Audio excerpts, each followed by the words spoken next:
From the Holy Gospel according to Matthew. At that time, Jesus withdrew to the region of Tyre and Sidon. And behold, a Canaanite woman of that district came and called out, "Have pity on me, Lord, Son of David. My daughter is tormented by a demon." But Jesus did not say a word in answer to her. Jesus' disciples came and asked him, "Send her away, for she keeps calling out after us." He said in reply, "I was sent only to the lost sheep of the house of Israel." But the woman came and did him homage, saying, "Lord, help me." He said in reply, "It is not right to take the food of the children and throw it to the dogs." She said, "Please, Lord, for even the dogs eat the scraps that fall from the table of their masters." Then Jesus said to her in reply, "O woman, great is your faith. Let it be done to you as you wish." And the woman's daughter was healed from that hour. The Gospel of the Lord. Praise to you, Lord Jesus Christ. Good morning.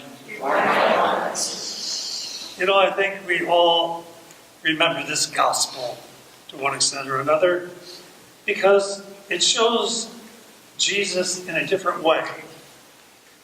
And we all probably remember especially one line from this gospel. When Jesus said to the Canaanite woman, "It is not right to give the food of the children and throw it to the dogs." Where in the world is the loving, kind, compassionate Jesus who is always anxious to help?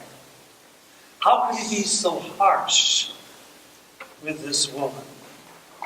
To understand the gospel, we need to get a little bit underneath the words themselves to get to the real meaning. First of all, the Jewish people, the Israelites, saw God as their God. They were the chosen people. They had a special claim on God that nobody else had.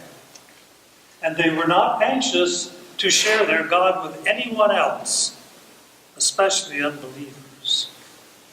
And they used to refer to the Canaanites as dogs. The Canaanite woman was part of the Canaanite people who were detested by the Israelites. They hated them as totally godless, pagan, idol-worshipping people who were beyond redemption. No hope for them. So they called them dogs. Okay, now keep that in mind as we look at today's gospel. A Canaanite woman approached Jesus and pleaded with him to heal her daughter. Jesus did not answer her, but she kept pleading and pleading. What did the disciples do? They asked Jesus to send her away. "Get rid of her, Jesus. We don't want anything to do with this person." And Jesus said to the Canaanite woman, "It is not right to take the food of the children." Who are the children? Chosen people, the Israelites. It is not right to take the food of the children and throw it to the dogs, the Canaanites. She said, "Please, Lord, even the dogs eat the scraps from their master's table." And he looked at her, I'm sure with a smile, and said, "Woman, you have great faith. Let it be done to you as you wish." There are two lessons in today's gospel.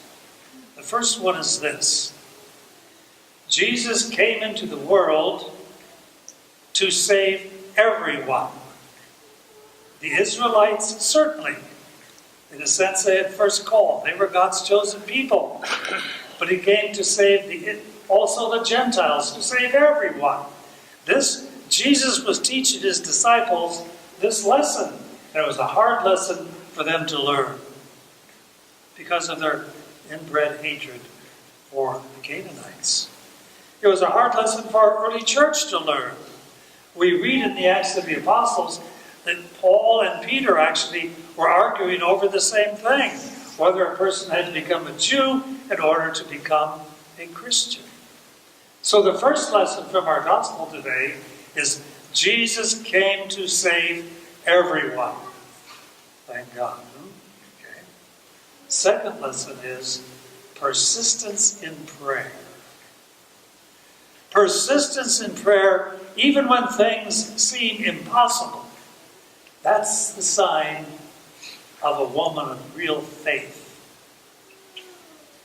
When we receive no answer that we can see from our prayer, we persist.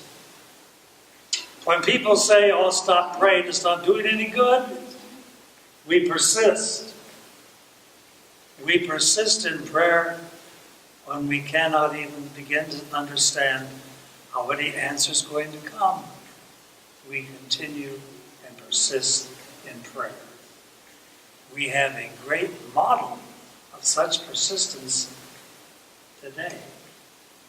And her name is Mother Teresa. Mother Teresa told us in her diary that for the last several years of her life, she prayed every day as usual. She kept serving the poor day after day, every day as usual, doing it without any sense of the presence of God, doing it without any consolation from her work or her prayer. Wow. That is persistence in prayer. That is why today we call her Saint Mother Teresa.